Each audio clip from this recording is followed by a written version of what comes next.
Bom, gente, vamos dar início a mais um vídeo, né, referente ao projeto Psicologando. No vídeo de hoje eu vou conversar com vocês sobre dissonância cognitiva, tá?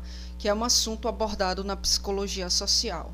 Então, em 1957, foi publicado pela primeira vez o livro, né, de Leon Feistner, que é um psicólogo da cidade de Nova York, onde esse livro ele foi intitulado como a teoria da dissonância cognitiva, né? Então, essa teoria, ela deu ensejo, ou seja, ela foi favorável para que se desencadeasse uma série sem precedentes, certo? De experimentos em psicologia. Então, Zarock, que foi um psicólogo polonês, que posteriormente mudou-se para os Estados Unidos, ele disse o seguinte: se há uma formulação teórica que durante esta década capturou a imaginação dos psicólogos sociais, esta é, sem sombra de dúvida, a teoria da dissonância cognitiva de Feistner.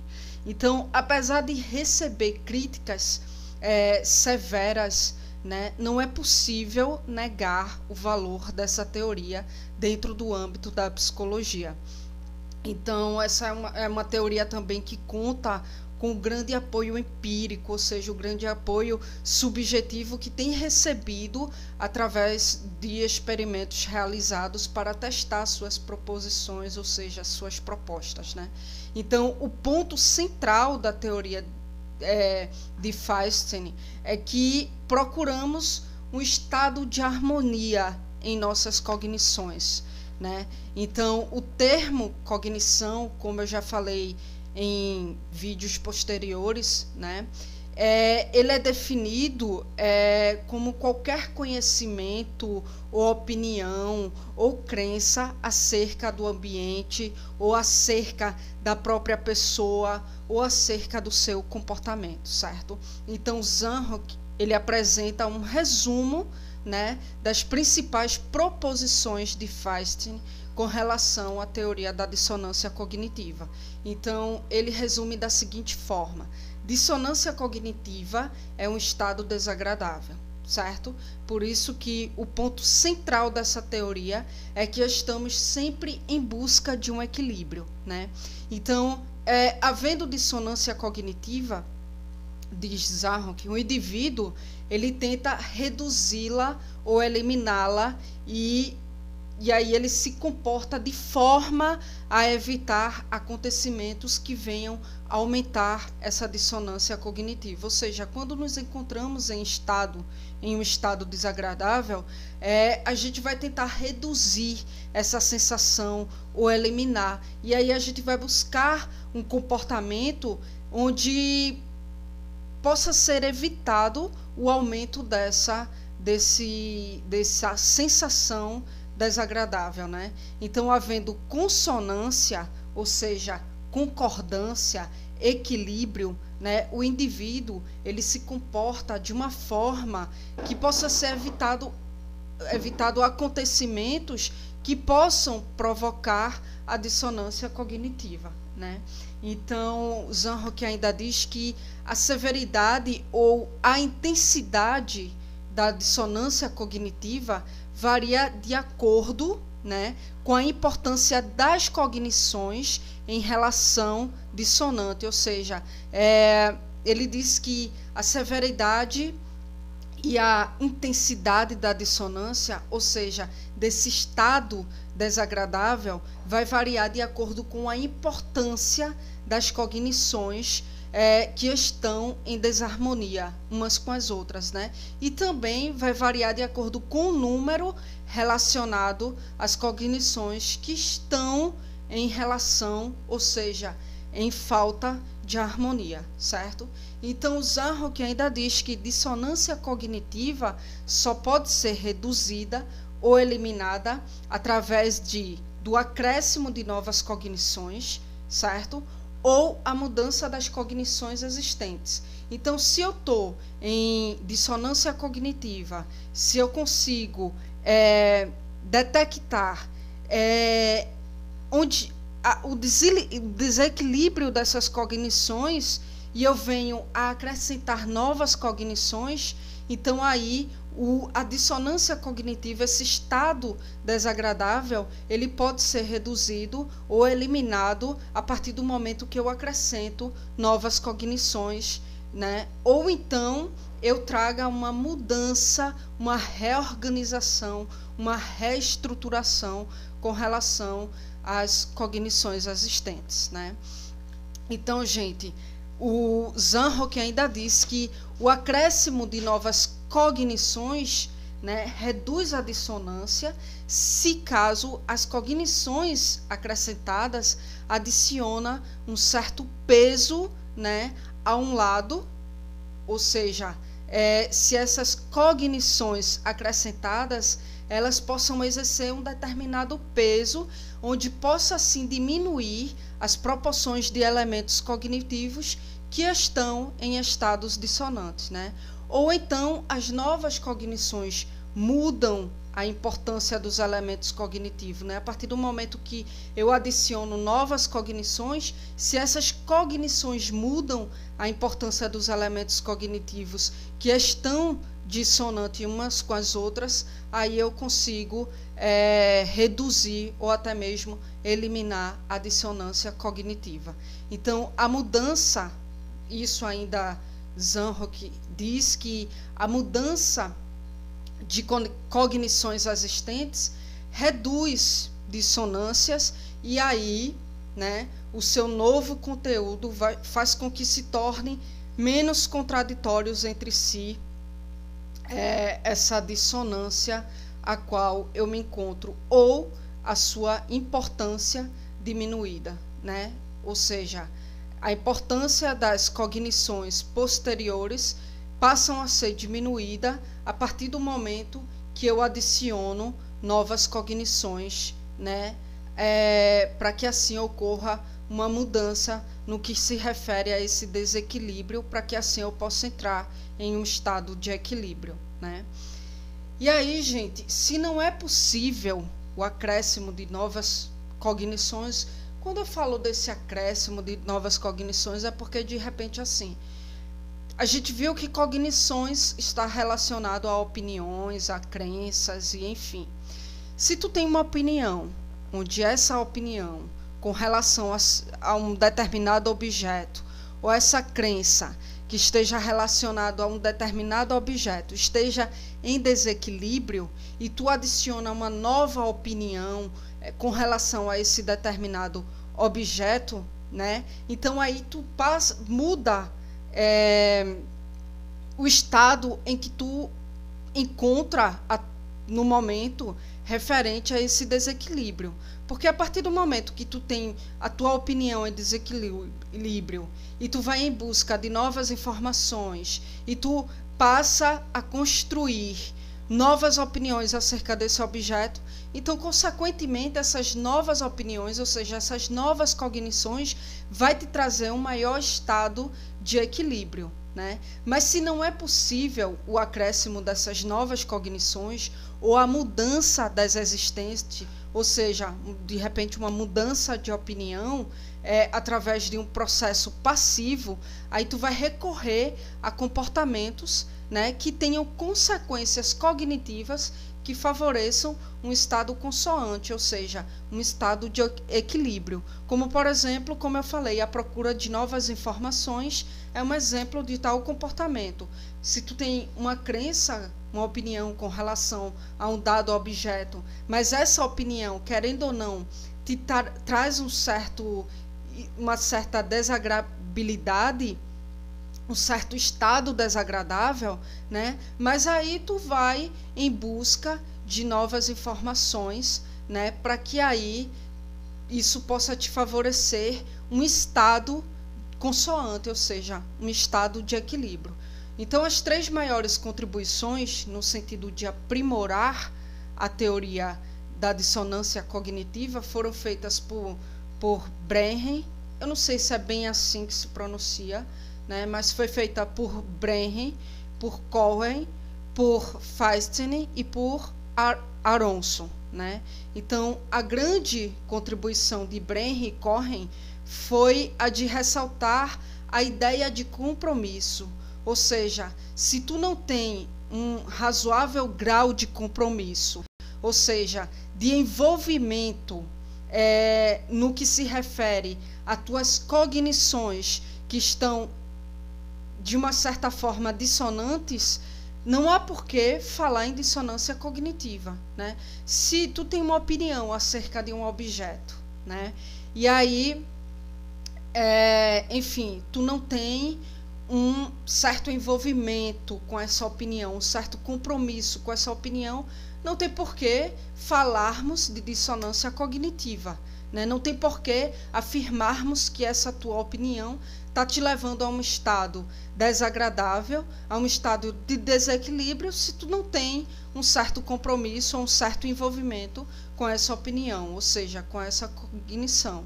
E aí, da mesma forma, a magnitude, ou seja, o grau de intensidade da dissonância, ela é uma função direta da quantidade de deliberação, ou seja, da quantidade de deliberação livre da pessoa em engajar-se em determinadas situações. Ou seja, quanto mais tu tiver engajado em uma determinada situação, onde essa situação te traz dissonâncias cognitivas, ou seja, te traz um desequilíbrio, te traz um estado desagradável, então o grau de intensidade desse desequilíbrio, ele vai estar ligado, ou seja, vai ser uma função direta, vai estar diretamente proporcional a o quanto que tu está envolvido nessa situação, né? Então, uma das primeiras preocupações de Feisty é de bem caracterizar a diferença existente entre conflito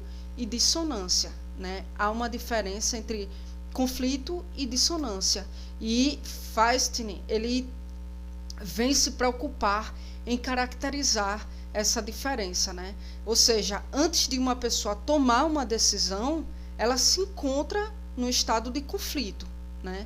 E aí, durante o período pré-decisional, né, a pessoa avalia as alternativas que lhe oferecem e aí ela faz de uma forma objetiva, né? Isso durante a avaliação pré-decisional, ou seja, antes de tomar a decisão. Depois de tomada a decisão, os elementos consonantes da alternativa escolhida, ou seja, os elementos cognitivos relacionados às tuas escolhas, tendem a ser supervalorizados, né? E, simultaneamente, os elementos cognitivos entram em dissonância com relação àquela alternativa que foi rejeitada.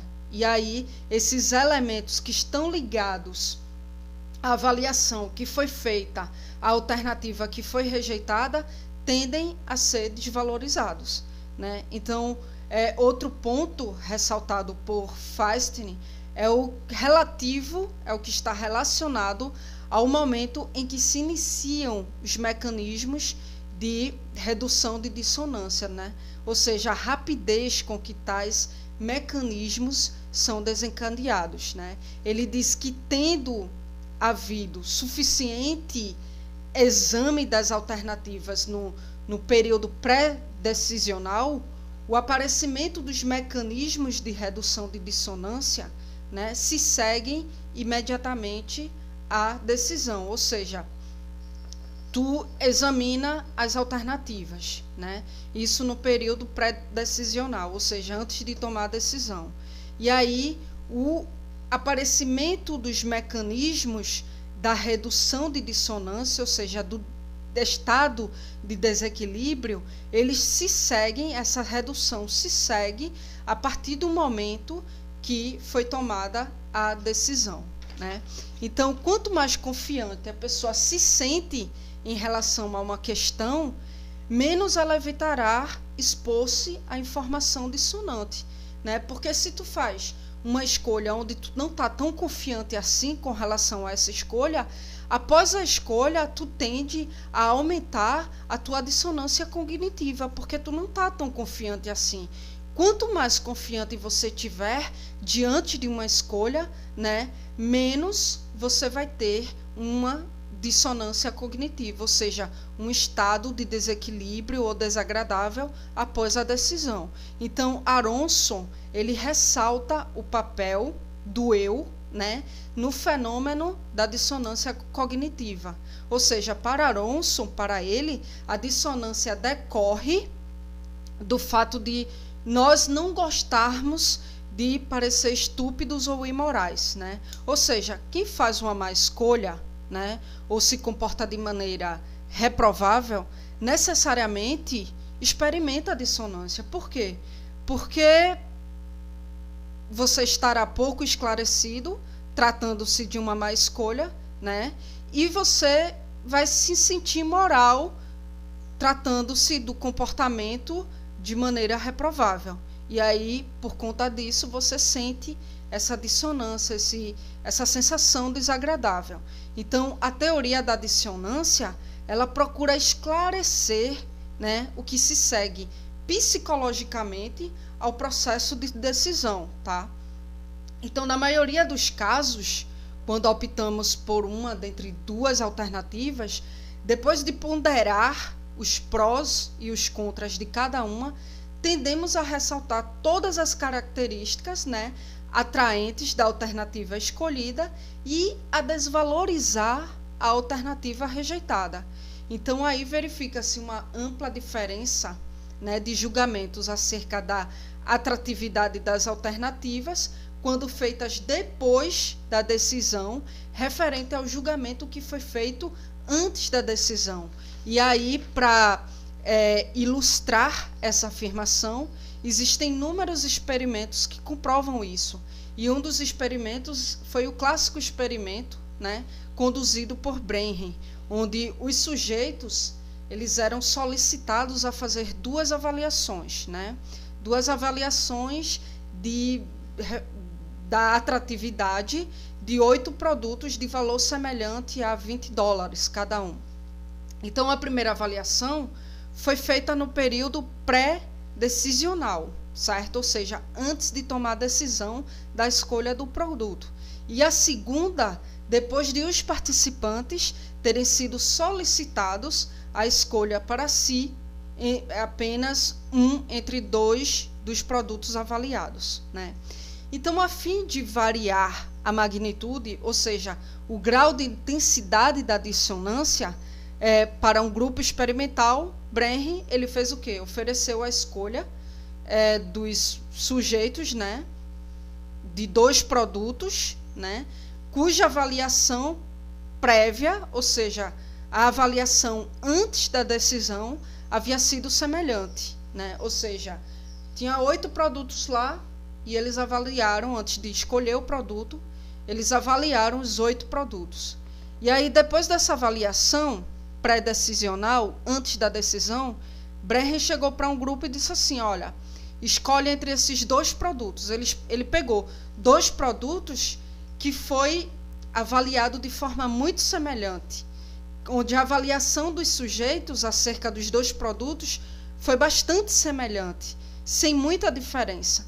Então, aí o que é que acontece? A dissonância pós-decisional, ou seja, o estado de desequilíbrio após a decisão, o estado de desarmonia após a decisão, ele se torna maior, será alta, e aí eu vou explicar a você o porquê, né? E aí, para o outro grupo experimental, a escolha oferecida foi entre 2 produtos bem distanciados, ou seja, ele fez o outro grupo experimental escolher entre 2 produtos onde a avaliação foi bem diferente uma da outra. E aí, na escala de preferência dos participantes, havia um em que eles preferiam muito mais do que o outro, eles estavam bem confiantes com relação à sua escolha, né? Então, a dissonância pós-decisional, ou seja, o estado de desequilíbrio, o estado desagradável, ele passa a ser, por consequência, baixo devido à confiabilidade da pessoa com relação à sua escolha. Então, aí, um grupo de controle foi incluído, né, no experimento, não tendo sido dado aos participantes a oportunidade de escolha, simplesmente foi dado a eles o produto, e, enfim. E aí, o que é que acontece? O resultado é o seguinte: o produto escolhido foi valorizado na segunda avaliação, e o rejeitado foi desvalorizado, né? Esse foi o resultado. E aí, esse fenômeno, esse resultado, ele foi maior no grupo experimental, em que a dissonância provocada foi alta. E aí eu digo a você, por que a dissonância provocada foi alta? A partir do momento que foram submetidos a escolher 2 produtos, onde havia uma semelhança muito grande na sua avaliação entre os 2 produtos, pós-decisional, essa dissonância passa a ser maior, porque eles não estão tão confiantes assim. Eles não têm tanta certeza se de fato esse produto, a escolha desse produto foi melhor do que desse, tendo em vista que eles são bastante parecidos, né? Para o sujeito, são produtos bastante parecidos.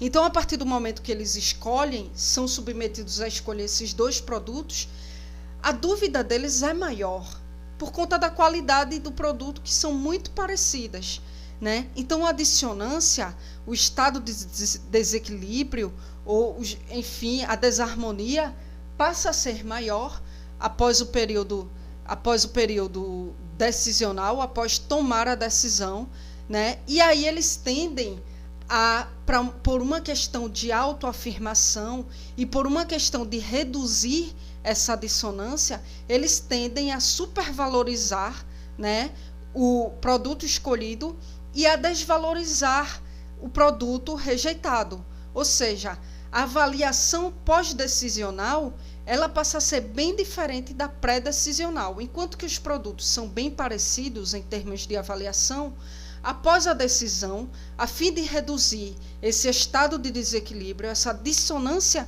cognitiva, eles tendem a supervalorizar o objeto escolhido e a desvalorizar bem mais do que quando avaliado antes da decisão o produto rejeitado, por uma questão de autoafirmação, de dizer que realmente aquela foi a melhor escolha, por uma questão de reduzir a dissonância cognitiva, né? E aí, claro que o segundo grupo, essa questão de desvalorizar, essa questão de julgamento do produto após a decisão, não foi tão significativa assim, porque eles tomaram uma decisão e fizeram a avaliação pré-decisional, e quando submetidos haviam uma diferença muito grande nas suas avaliações, então eles escolheram de forma realmente bastante confiante, porque eles já tinham a certeza de que o produto rejeitado não prestava. Então o julgamento referente ao produto rejeitado não alterou muito, porque, enfim, durante a avaliação antes da decisão, eles já tinham a certeza de que aquele produto realmente não prestava. E no grupo de controle não foi verificado modificações nos julgamentos dos produtos dados aos participantes, né, após feita a avaliação inicial, porque eles não foi submetido a um processo de escolha. Eles simplesmente foi dado a eles o produto, né. Então, gente, finalizo aqui mais um vídeo referente ao projeto Psicologando.